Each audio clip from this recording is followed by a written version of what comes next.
J'ai refait le mastering du track original de Jeff Miles, The Bells. Vous allez voir qu'on va analyser de fond en comble l'original versus la ressortie en 2006. Vous allez voir qu'il y a plein de choses à dire, il y a plein de trucs chelous qui se passent sur ce master, il y a plein de petites dingueries. Let's go! Avant qu'on commence les gars, si vous voulez des tips and tricks quotidiens, une formation 100% gratuite ainsi que 300 presets sérum haut de gamme, vous pouvez vous abonner à ma mailing list. Je vous mets tous les liens en dessous, c'est gratos, ça vous apporte plein de valeur. Enjoy. Alors, est-ce que j'ai besoin de présenter ce titre? Sincèrement, The Bells de Jeff Miles, je pense que vous connaissez tous. C'est très intéressant d'analyser parce que bon, c'est un vieux titre, on va pas se mentir. Ça a été release sur Purpose Maker, le label de Jeff Miles, en 97 à l'époque. Et ensuite, ça a été ressorti donc de nouveau sur le même label en 2006 pour les 10 ans d'anniversaire. Et là, vous allez voir qu'en fait, c'est là où c'est intéressant, c'est ce qu'on va analyser, c'est qu'il y a eu un remaster qui a été fait. Et on va voir les différences. On va pas tant analyser le mixage parce que sincèrement, il n'y a pas de mixage sur ce titre. Ça, c'est vraiment un truc qui a été requé comme ça avec du hardware. Ça s'entend tout de suite et je vais vous montrer pourquoi d'ailleurs, comment je peux savoir ça. Enfin, c'est mon avis. Donc, il n'y a pas tant à dire sur le mixage. Par contre, il y a à dire sur le master et il y a plein de choses intéressantes. Et vous allez voir que j'ai refait le master de l'original parce qu'il y a clairement des trucs qui ne vont pas et qui, à mon sens, sont pas ouf sur le remaster. Ok, sinon pour l'info, ça a été master à National Sound Corporation. Bon, ok, on sait pas exactement qui a fait le truc. Et de toute façon, je tiens à dire un truc, le but c'est pas de bitcher celui qui a fait le master. Ça fait partie de l'histoire de la musique électronique, ça c'est genre du classique. Donc on n'est pas là pour critiquer, on est juste là pour voir ce qui a été fait, analyser et en tirer quelque chose de bénéfique en termes d'éducation. Ok, alors première chose à dire, ça c'est l'original, d'accord? Donc on voit qu'on est dynamique de ouf, ce n'est pas limité, c'est genre vraiment à mon avis, franchement, sans trop m'avancer, je pense qu'on peut dire que ça c'est le truc qui a été enregistré tel quel et qui a été sorti comme ça plus ou moins. Alors c'est pic normalisé quand même. On a les pics au max qui vont à 0. On a un tout petit peu de trop pics, mais bon, on s'en branle, c'est vraiment pas important. Ce qu'on peut voir maintenant, c'est le remaster en 2006, c'est cette version-là. Donc très clairement plus loud. Là, on est dans des standards de loudness -6, -7 élus environ. Ok, donc là, on est dans des standards très classiques. L'original, pour le coup, on est vraiment, pour dire la place encore qu'il y a, la dynamique qu'il y a, on est déjà en fait sur un truc très dense et très loud. La preuve en est que ce genre de musique se fait comme ça et que ça, sincèrement, un peu de clipping, un peu de limiting, très facilement, ça arrive à -6 élus, sans trop s'énerver, vraiment. Et d'ailleurs, vous allez voir après comment j'ai fait. Ok, donc j'ai les deux versions ici, la vieille en haut, la nouvelle en dessous. Ici, il y a toute ma master chain que j'ai fait, que je vous montre en fin de vidéo, restez bien jusqu'à la fin. Et maintenant, on va écouter un petit peu ce qui se passe. Alors, franchement, je vous donne mon avis. L'original, bien évidemment, en termes de son, techniquement parlant, si vous voulez, si vraiment on compare aux standards d'aujourd'hui en termes de mixage, etc., on va pas se mentir qu'on est quand même loin du niveau actuel. Maintenant, ceci étant dit, là, si on juge la production, la vibe qu'il y a dans cette track, pour le coup, ça a été fait par le maître, entre guillemets. Je remets absolument pas en question la prod ni rien. Je tiens à faire le disclaimer que là, je parle vraiment de l'aspect technique du mix, du master, etc. Et comme je l'ai dit, sincèrement, ça n'a pas été mixé. Ce genre de truc, à l'époque, faut remettre le truc en contexte. En 97, alors il n'y avait pas forcément tout ce qu'on a aujourd'hui, même pas du tout en termes de production de niveau. Ça se faisait quasi que avec du hardware. Et si on va voir au tout début, ce qui est intéressant de voir ici, alors déjà, ça n'a même pas été cuté, quoi. Déjà, ça, enfin, bon, bref. Ici, on a le noise, ok? On a le bruit de fond du système dans lequel ça passait. Ça passait très certainement par plusieurs machines hardware qui devaient être, je pense, réunies dans un mixeur avec plein de machines, etc. Et là, on peut écouter. Et ça, c'est le bruit de fond qu'on avait dans le système. Et donc, très clairement, ça indique que ça passait par tout un tas de hardware, je dirais. Ça, c'est un gros bruit de fond, là, qui est très audible pour le coup, quoi. Ok, écoutons un petit peu le titre.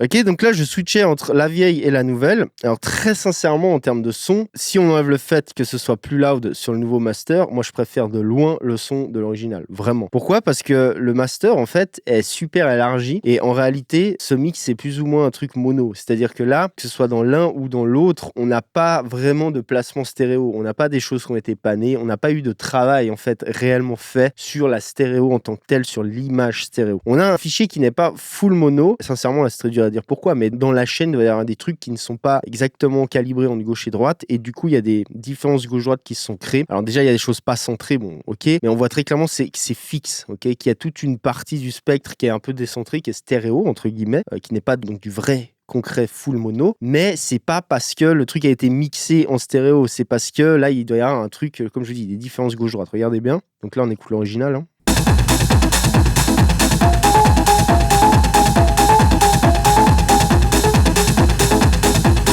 Ok, donc ça c'est un truc. Maintenant, si on écoute le S, c'est intéressant de voir. Donc là, on écoute que le side de l'original.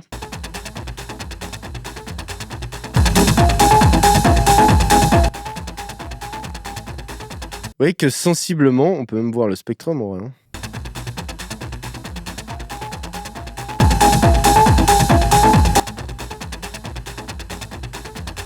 Sensiblement, dans les grandes lignes, on a tout, quoi. Ok, qui est dans le S, un peu. Si on prend tout un signal et qu'on crée une différence gauche-droite sur l'entièreté du signal, genre parce que dans des composants électroniques, c'est pas exactement la même chose entre gauche et droite, bah très clairement, ça crée du S, hein, mais ça va créer du S sur l'entièreté et c'est de manière fixe. Là, on entend bien qu'on a tout qui est dans le S un petit peu et on a tout qui est décentré un petit peu. C'est pas genre quelques éléments sont là, placés, etc. Ok, donc, dans les grandes lignes, le mix est mono en réalité. Après, le master, via X ou Y raison, là de nouveau, moi j'extrapole, hein, je vous donne mon avis, on peut pas savoir exactement, mais voilà, en tout cas, il y a du S partout et on entend clairement qu'en fait, il n'y a rien qui a été fait à ce niveau-là. Maintenant, si on regarde le remaster, en fait, ce qui se passe, c'est que très clairement, ça a été élargi comme des sagouins, entre guillemets.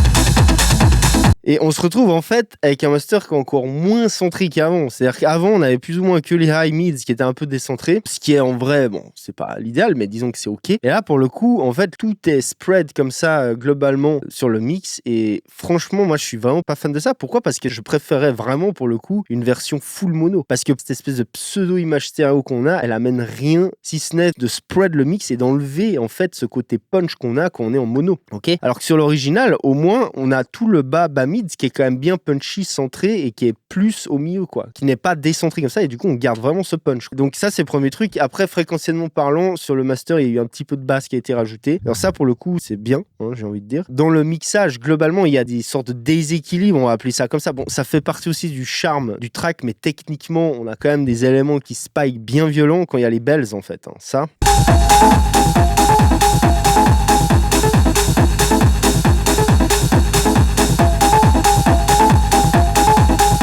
On a vraiment ces fréquences vers les 1K qui piquent, qui sont vraiment forts. Bon, le son du bells est fait comme ça, c'est genre presque plus ou moins que une ou deux fréquences vers un K, donc c'est le genre de truc qui est comme ça. Mais encore une fois, techniquement, c'est possible de maîtriser ça tout en gardant la couleur, d'accord ? Donc ça, voilà, ça c'est un petit peu les remarques globales qu'il y a à dire. Après, autre que ça, franchement, l'original est encore bien équilibré, on va dire, hein. C'est pas pour rien, c'est quand même un classique. Si on regarde ça dans le balance control, juste pour avoir une idée, hein, on se trouve tonalement parlant. À part, vous allez voir que là, ça spike évidemment vers les 1K, mais à part ça, on est plus ou moins bien balancé, quoi.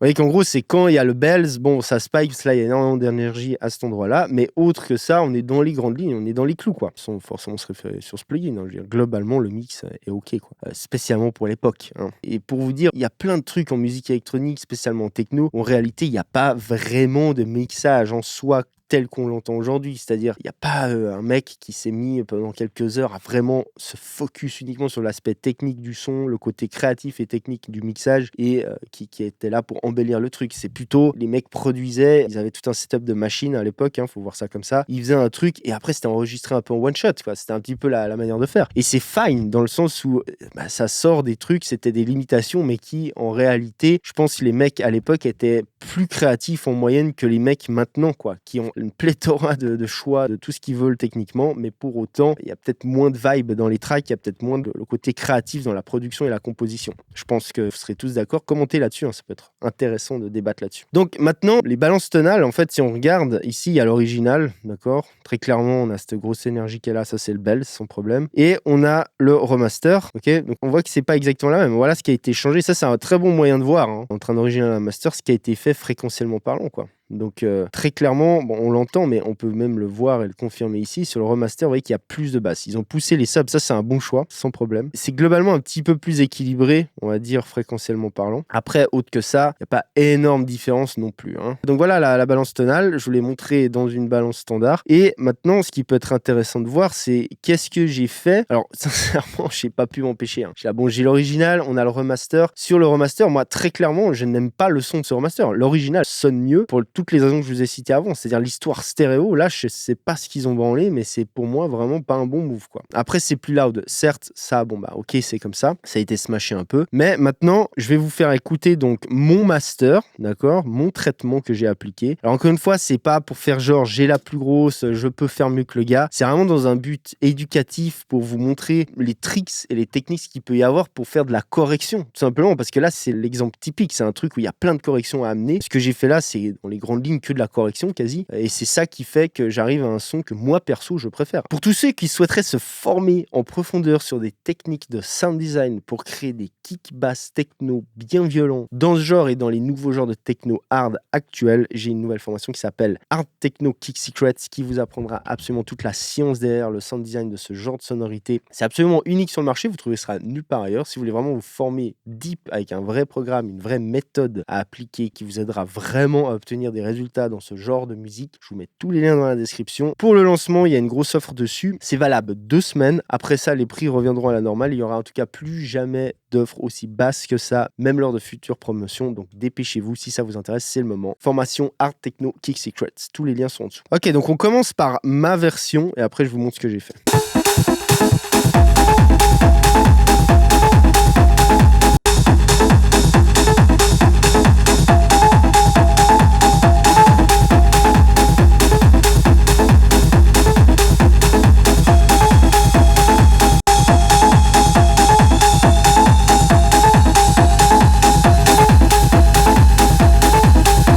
Ok, perso, vraiment, je préfère ma version. Pourquoi ? Parce qu'en fait, elle est plus punchy. On a vraiment des éléments mieux centrés. On perçoit plus le kick et la basse. Et en termes de stéréo, je préfère nettement ma version. Elle est moins spread comme le remaster et où ils ont abusé là-dessus, sincèrement, je trouve. Et après, ma version aussi est plus clean. Alors ça pourrait se débattre. Moi, j'ai choisi ici de cleaner. C'est-à-dire ça, c'est un peu moins agressif. C'est vraiment plus propre. C'est une approche moderne, ok ? Ça peut se débattre. Ça, c'est les goûts et les couleurs. Après, bien évidemment, c'est vraiment à but éducatif. Faut bien tenir compte de ça. Donc, qu'est-ce que j'ai fait ? Premièrement, un EQ pour rééquilibrer un petit peu le bas. Parce que dans ce track, en fait, il y a énormément d'énergie là. Si on réécoute l'original, il y a vraiment cette espèce de basse, on l'entend bien au début là.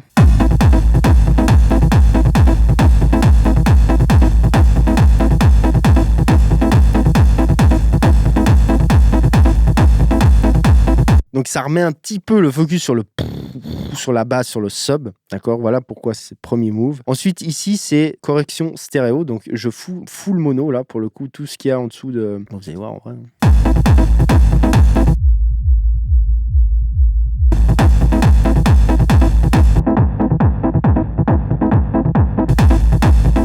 Oui, je fous full mono les subs, je recentre, c'est punchy. Là, il n'y a aucun intérêt à ce que ce soit décentré ou quoi que ce soit. De toute façon, dites-vous un truc, quelque chose qui est mono, full pareil, gauche-droite, c'est plus punchy qu'un truc qui est écarté, qui est spread, dans tous les cas. Donc cette région-là, c'est très important pour moi que ce soit là. Par contre, après, j'élargis le bas mid. Je me sers en fait à mon avantage de ce côté un petit peu spread dans le bas mid pour élargir ça, d'accord ? Personnellement, j'aime ça. Moi, j'aime les bas médiums larges plus que les extrêmes aigus larges. Après, c'est les goûts et les couleurs. Mais pour moi, ça sonne plus fat quand c'est large dans les bas mids que quand c'est large dans les aigus. Ensuite, on a Bloom. Donc Bloom, pour le coup, il sert vraiment à rééquilibrer. C'est parfait pour ce genre de situation où en fait, on a des trucs un petit peu déséquilibrés par moment, type un élément qui arrive, puis là, ça fait spiker une région, ça donne trop d'énergie dans une région. Bloom, il va s'occuper de ça très bien avec brio. C'est un des meilleurs plugins pour faire ça, beaucoup mieux que Isotope et compagnie, enfin, à mon avis. Et vous allez voir que quand le bell vient jouer, il va venir un petit peu le tamer, le calmer un petit peu pour équilibrer un petit peu toute cette région. Alors, notez que je le fais pas bosser dans les basses ni dans les extrêmes aigus, hein. Mais regardez quand le bel arrive.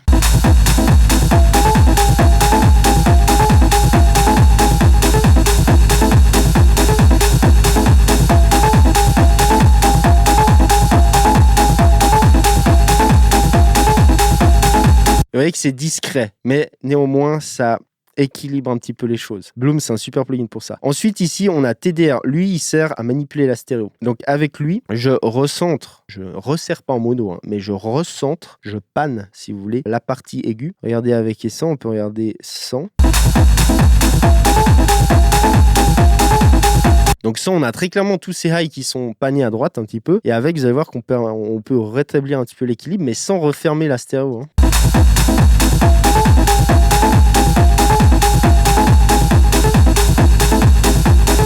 Ok, ça sert uniquement à ça, je fais rien d'autre, hein, d'accord. Donc après, on a un tape. Alors ce tape-là, c'est vraiment pour rajouter des basses, redonner ce côté un peu fat dans les basses. Vous allez voir que ça fait beaucoup, mine de rien. Et en même temps, ça redrive un petit peu le master. Et la tape, en vrai, si c'est bien fait, ça fait jamais de mal, hein. Juste pour info, les gars, cette vidéo, vu que je vous play l'audio qui est copyrighté, va être démonétisée par YouTube et donc moins mise en avant. Donc s'il vous plaît, si vous aimez vraiment ce genre de vidéo d'analyse, je compte sur vous pour mettre un max de commentaires, pour vous abonner. De ce fait, YouTube comprend que c'est une vidéo qui a de la valeur et ça la met quand même plus en avant et ça aide. Je vous remercie d'avance. Donc je vous fais avec et sans, on commence sans.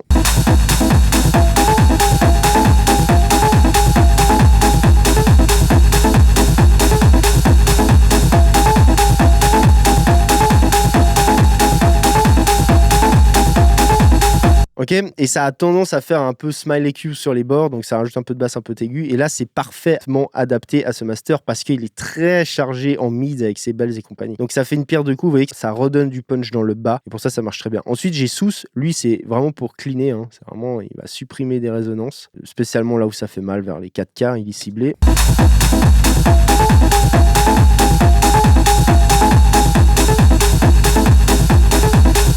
Il travaille pas mal, ça pourrait être débattu, on pourrait en mettre moins, peu importe, mais voilà, bref, j'ai choisi de faire ça. Derrière, un EQ pour remodeler un petit peu ce qui se passe, et d'ailleurs, je me rends compte qu'il a absolument merdé, il s'est reseté, alors je suis navré pour ça. Ce que j'avais fait, je me rappelle très bien, j'ai encore les fréquences, c'était un petit boost 1 dB et quelques dans les aigus, un léger cut comme ça vers les 1K de nouveau pour un petit peu tamer les mids, et un léger boost vers 20 Hz, donc dans les subs, hein. Donc voilà en gros.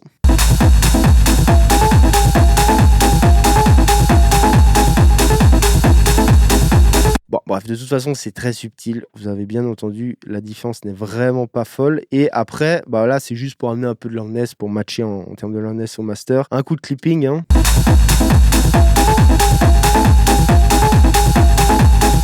Et un coup de limiting. Mais là, j'ai vraiment pas passé beaucoup de temps là-dessus. C'était juste pour amener le loudness, hein. Vous voyez que c'est juste de la correction. Et voilà pour moi ce qui manquait dans ce master. Sincèrement, c'est surtout le côté stéréo. Le reste, là, c'était un peu en bonus. C'était moi pour m'amuser, pour essayer de match et puis de battre le master. Un autre truc à dire, hein, qui est important, c'est que quand on a un master d'exemple puis qu'on veut le battre, entre guillemets, c'est toujours plus facile dans ce sens-là. C'est-à-dire que c'est toujours plus facile en comparant puis en essayant de battre le truc que dans l'autre sens, que si on n'avait pas de point de comparaison. Donc voilà, encore une fois, en rien, je veux casser du sucre sur le dos, ni de Jeff Malt, ni sur les mecs qui ont bossé sur ce titre. Ce titre est une légende vivante, hein, en soi. Le son tel qu'il est de l'original est très bien, on en a rien à foutre. Ce que j'ai fait là, c'est juste pour le côté éducatif, juste pour vous montrer qu'il y a des corrections qui sont faciles à amener et surtout comment corriger des masters qui sont un petit peu inconsistants comme ça et qui ont de temps en temps des pics à gauche à droite de surplus de fréquences. Et les outils actuels qu'on a, hein, comme Bloom et comme Sous, qui sont franchement des super outils qui permettent de gagner un temps de ouf et de nettoyer, de faire les choses facilement, quoi. Ok, donc je vous refais encore une petite comparaison, mon master vs le vrai.